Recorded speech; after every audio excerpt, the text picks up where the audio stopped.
Baik, sebelum kita buat keputusan nak sama belajar luar negara atau dalam negara, apa perkara yang perlu kita tahu? Yeah. Jadi pagi ini kita bersama dengan Dr. Azuraida Syahadat. Kita nak minta nasihat. Betul. Pakar psikologi kita ni, kan? Ya, doktor. Yes, apa kelebihan dan kekurangan sambung belajar ke luar negara ni? Dia mesti ada pro and con kan? Sebenarnya banyaklah kan. It depends on banyak kelebihan berbanding kekurangan. Kelebihannya dapat pergi berjalan Europe lah tadi. Itu salah satu. Okay, alright. Tapi Seterusnya. sebenarnya yang paling best tu dia bagi kita exposure kepada budaya luar supaya boleh buang sifat ethnocentrism kita. Ethnocentric ni kalau dalam bahasa leadership ni adalah satu kepercayaan yang kita percaya bahawa budaya kita adalah yang terbaik. Kitalah yang terbaik. Kitalah yang paling bagus. Itu kepercayaan. Sebagai contoh, kalau kita Melayu, kita makan guna tangan dan kita rasa itulah budaya paling bagus dekat dunia. Kita pergi mana-mana kan, kita bawa budaya kita. Bila kita nampak orang makan guna sudu, kita akan marah orang tu. Hey, kenapa makan guna sudu? Kena makan guna tangan lah. Sebab kita orang Melayu, kita makan guna tangan. Macam tu kan.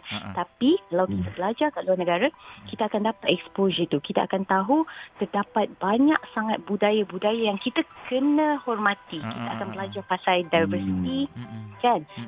Bila kita balik Malaysia, kita akan belajar lebih menghormati. Sebab ni memang pengalaman saya sendiri. Bila saya balik Malaysia dulu, memang ada sesetengah orang makcik-makcik dekat kampung tu, bila kita pergi kenduri, bila saya balik dengan kawan saya Mak Saleh, dia makan guna sudu. Lepas tu makcik ni marah dia. Dia kata datang kenduri orang, Mak Saleh ni makan guna sudu pula. Nanti saya kata dah itu budaya dia. Itu budaya dia. Kan? Jadi kira, tapi kalau kita belajar kat OSIN, kita tahu itu budayanya. So kita boleh buang sifat ethnocentric kita tu kan. Okey, alright. Apa nama dia? Ethnocentric. Ethnocentric. Aku sebut je, Eja tak tahu. Yelah, maksudnya bila kita ENTRISM. Ethnocentric. So bila kita keluar, bila kita tengok tempat orang, maksudnya kita akan jadi lebih terbuka. Betul. Betul tak? Betul. Maksudnya kita tak sempit dengan fikiran kita. Yes. Open your mind, bro. Itu sebab kadang-kadang kalau misal kata kita tak keluar, kita akan tertakluk kepada satu budaya sahajalah. Selain daripada kita mampu untuk berdikari, lepas tu kita mampu untuk belajar sistem pembelajaran yang berbeza. Kalau kita tengok dekat Malaysia ni, kita lebih kepada centralized education system. Tapi kalau luar negara, kalau kita pergi Europe ataupun Amerika, mereka lebih kepada decentralized, di mana di sana dia independent study. So kat situlah dia akan ajar kita apa yang kita nak, kita nak dapatkan, kita kena dapatkan betul-betul. Jadi dekat situ kita akan lebih berdikari dan kita dapat pengalaman baru lah untuk kenal orang-orang baru kan. So basically kalau dekat Malaysia ni, kita akan berkawan dengan orang-orang Malaysia yang bercakap bahasa yang sama. Tapi kalau kita belajar kat luar negara, macam saya dulu dekat California tu, saya jumpa Mexican ramai kan. Jadi tak secara langsung kita pun belajar bahasa Spanish. So itu antara kelebihannya. Antara kekurangan pula, yang ni banyak jadi juga sebab masa saya pernah hantar student dulu, dekat je, kita hantar ke Indonesia je masa tu untuk buat medik kan. Tapi dia dekat Brawijaya. Brawijaya ni dekat Malang, jauh sikit lah nak balik Malaysia. So student ni dapat homesick. Baru pergi, jadi dia homesick. So bila nak balik, flight tu dia kena 2-3 kali tau. Dari Malang kena ke Surabaya ke KL, dia bukan direct flight. Yelah, Malang jadi, lah. Tahan. Dia sampai trauma. Dia macam nak balik sangat, rindu sangat nak makan nasi mak. Macam tu kan. Bayangkan kalau kita dekat Europe, macam Anas dekat Europe kan. Kalau kita dekat US lagi lah, 21 jam perjalanan kan. Betul. So kita akan dapat homesick. Selain daripada tu, culture shock lah. Kalau kita tak pernah travel, kita akan dapat culture shock. Macam saya dulu, first time saya ke US, saya dapat culture shock. Sebab bila saya jalan, tiba-tiba ada Mak Saleh tegur saya, "Hi, how are you?" Saya macam, kau siapa tegur aku ni? Macam tu. Faham. Dekat Malaysia tak pernah kena tegur ke? Dekat Malaysia kita tak tegur orang. Kita kalau jumpa pun kita senyum. Yelah. Betul. Orang yang kita tak kenal. Yang ni stranger. Kalau kita naik lift kan, orang akan tegur, "How are you doing today?" Kita macam suka tegur. kenapa ni? Kenal ke? Kan? Dia kata shock. Saya pernah tanya dia tau, macam, do I know you? Dia senyum. Mak Saleh ni dia ada satu budaya yang memang orang kata dia macam peramah. Dia ramah sih. Betul kan? Jadi betul, kita kat Malaysia ni kita tak biasa. Tapi bila saya pergi, saya terkena lah culture shock tu. Lepas tu, selain daripada tu, cara diorang makan, saya tengok diorang suka makan portion besar-besar kan. Culture shock tu. Kita duduk, kita tengok macam, pelik ni diorang ni. Itu kekurangannya lah. Daripada tu, kena tahu costly lah. Kalau kita punya universiti tu jauh, memang agak kos agak tinggi. Dulu bila saya dekat Pittsburgh, saya punya kadar kawasan tu murah. Dia kadar kadar C. Bila saya pindah ke California, living cost saya mahal. Jadi rumah dekat Pittsburgh harga $500. Sampai kat California rumah yang sama $900. So kita terpaksa cari duit. Dan yang best sekali, kekurangan dia sebenarnya bila kita kat overseas ni, kita tiada pantauan sebenarnya. Jadi kena ada self-discipline. Kalau tidak, kita senang. Hanyut lah. Tak balik Malaysia ataupun buat benda-benda yang tak sepatutnya lah. Sebelum kita nak buat keputusan, Doktor kan, untuk sambung belajar keluar negara kan. Apa agaknya perkara yang perlu kita ambil tahu dulu? Kena tahu ada beberapa info penting lah. Kita kena bagi perhatian dari aspek keuangan. Lepas tu pemilihan universiti, lokasi, budaya dan juga bahasa. Sebenarnya sebelum saya pergi ke luar negara dulu, saya memang ada company saya mengurus educational agency yang menguruskan pelajar untuk pergi ke luar negara. Jadi sebab tu bila kita dah 3-4 tahun dalam bidang tu, semenjak saya dari belajar lagi, jadi kita dah tahu dan kita ada minat. Tu yang saya sambung belajar pun luar negara. Dan aspek penting yang saya bagi tahu tadi tu, keuangan tu kena tengok juga sebab ada universiti yang provide free education. Sebagai contoh, kalau macam kita pergi ke Turki kan, kita tak perlu bayar dia punya, kalau public university dia, kita tak perlu bayar yuran. Sama juga beberapa universiti di Europe, betul. Dekat Czech Republic, Eastern Europe kan.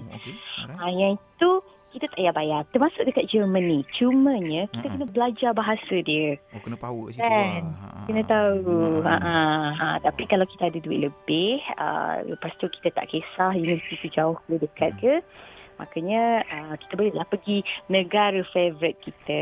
Tapi yang penting dekat situ kena tahulah dari segi keuangan, pemilihan universiti, lokasi, budaya dan bahasa ni, dan pilihan jurusan ataupun bidang yang bersesuaian dengan minat kita. Sebelum tu Dr. Azu belajar kat universiti mana dulu? Saya dulu daripada 2008 hingga 2011 saya dekat Pittsburgh. Lepas tu 2011 hingga 2015 saya dekat California. Dua-dua dekat US lah. Saya kat US. Tapi saya dah travel lah ke Europe tu. Alhamdulillah lah. So far 38 negara. 38 negara, ya Allah. Itu yang orang goyang tu, nak sambung luar negara ni. Jadi aku nak belajar ke nak berjalan ni? Mana satu? Kan? Dia during the summer break tu kita boleh berjalan. Tapi sebab tu lah kita kena bekerja kan. Cuma tak sempat nak pergi melawat Anas je dulu. Itulah pasal. Siapalah kita? Kita bukan doktor. Tadi saya tanya bila doktor pernah belajar dekat Pittsburgh tadi kos dia macam murah sikit lah kan. Lepas tu pindah ke California, kos dia agak mahal. Bila doktor kata kena kerja lebih, kerja sampai dengan apa yang boleh buat tu? Sebenarnya tu memang kena ada dalam checklist setiap pada pendapat saya lah.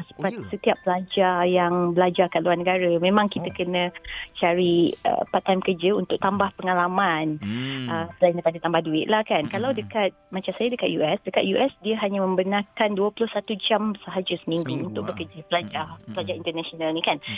Supaya kita fokus pada belajar kita. Jadi kalau saya dulu memang saya bekerja on campus dan off campus. Off campus ni mengikut orang kata budi bicara orang lah. Orang tu nak bagi kita mungkin daily salary kan. Kalau dekat US kita tak boleh kerja lebih 21 jam. Lebih je 21 jam kita kena suspend lah. Dan sebenarnya kalau ikut pengalaman kerja overseas ni sangat penting untuk portfolio kita sebenarnya, untuk resume kita. Sebab bila kita kerja nanti basically untuk internship masa nak apply tu senang. chances untuk dapat tu adalah 90% higher daripada orang yang tak pernah bekerja. Lepas tu habis je internship, kita akan dapat kerja terus tu. The chances untuk dapat kerja terus di negara yang kita belajar tu adalah higher juga. So basically mungkin ada antara kita yang berimpian lah untuk cari pengalaman kan, kerja dekat luar negara kan. Mungkin dia boleh start dengan kerja on campus tu. Cumanya dalam kerja on campus ni kita kena bersaing lah, ramai sangat yang akan minta kan.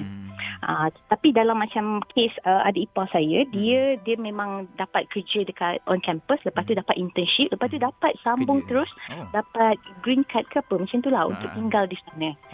Jadi inilah benda-benda yang boleh memotivasikan kita dan kenapa kita kena kerja. Kalau kita tak kerja, basically kalau you guys ada impian nak tinggal dekat situ, lama-lama dia tipis sikit lah. Itu je. Macam saya, impian saya nak tinggal dekat dalam studio Zayan. So sekarang dah tinggal lah, Alhamdulillah.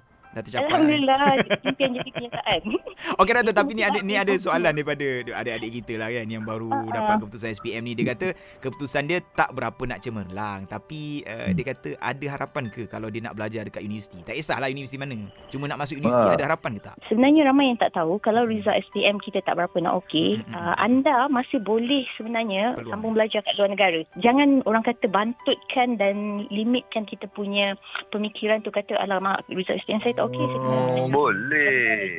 boleh. Kalau sebab dekat luar negara dia ada community college. Community college dekat luar negara selalunya dia ada open enrollment. Open enrollment ni maksudnya kita tak perlu nak fulfill academic requirement dia. Tapi syaratnya kena ada duit, kena ada funding dan juga kena ambil exam bahasa Inggeris diorang, macam preparatory program. Ramai pelajar Malaysia kita buat. Diorang pergi masa umur 17 tahun. Lepas tu dia akan duduk untuk English punya preparation program selama setahun. Habis tu dia masuk ke community college. Lepas tu habis community college, dia masuk terus ke degree program. Yang ini konsepnya sama macam kat Malaysia. Macam kita tengok ramai pelajar Arab datang belajar di British Council kan, tahun. Lepas tu diorang akan terus sambung ke universiti dalam Malaysia. Gitulah basically kalau rasa result tak bagus tu, jangan give up impian untuk pergi luar negara. Cuma kalau nak sambung dalam negara, banyak juga dalam negara ni kita boleh pergi community college ke, ataupun kita boleh sambung untuk Islamic foundation ke, SPM ke, dan option paling best adalah sambung untuk diploma dulu kan. Okey, jadi maksudnya sekarang ni kalau kita tak cemerlang pun kita boleh sambung belajar lagi. Biasanya doktor, kita ingat kita ni bila dah tak cemerlang ni, bila aku gagal, aku tak dapatlah ke Menara Gading. Kan? Dulu cerita Menara Gading tu satu benda yang macam Gading. Guru besar sekolah saya selalu sebut, belajarlah kamu sama Menara Gading. Tengok SPM tak cemerlang je, alamak habislah aku Menara Gading ni, aku dapat Gading Gajah. Gading Gajah pun tak dapat kan. Gitu lah tu. Tapi pagi ni dapat sedikit lah kan info. So terima kasih banyak Dr. Azu atas nasihat, hikmah nasihat tu. Nanti kalau nak apa-apa boleh pergi dekat IG Dr. Azu sendiri tanya Dr. Azu macam mana nak sambung belajar, insyaAllah Dr. Azu. Terima kasih banyak, jaga diri baik-baik. Terima kasih Anya. Terima kasih Roy. Assalamualaikum. Salam kata.